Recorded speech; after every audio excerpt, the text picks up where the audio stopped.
Right, welcome. We showed you one way of opening a spam cam. The next way we're going to show you is using a die grinder. So let's give this a go, see if it works. Alright, there's the can, not open.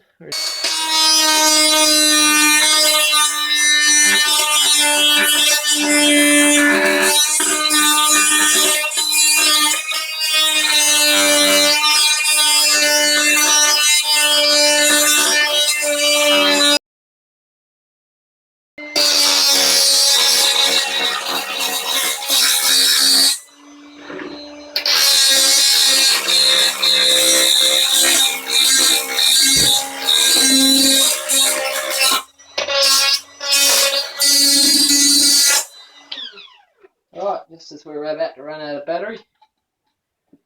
No tin opener needed. Watch out for the sharp edges, they will be sharp.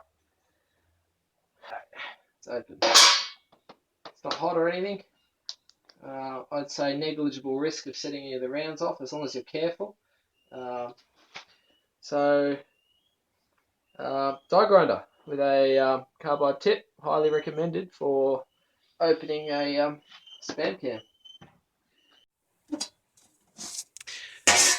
So before I close up and go back to the other shot, I'll show you how it's packed in this one. This one's actually just brown paper satchels instead of the little cardboard boxes. Quality control certificate. Nothing on the back.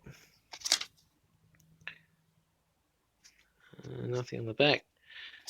So there's the rounds, and then they seem to be just loose inside this. There they are. Look at that. There we go. 1987. There we go. 1987 Bulgarian surplus. It's ball ammo. Good for plinking. And then this is nice and neat. Take some sandpaper and you can hang it up on the wall. Looks real good. Anyway, thanks for watching. That's about it. Highly recommend a die grinder. Cheers.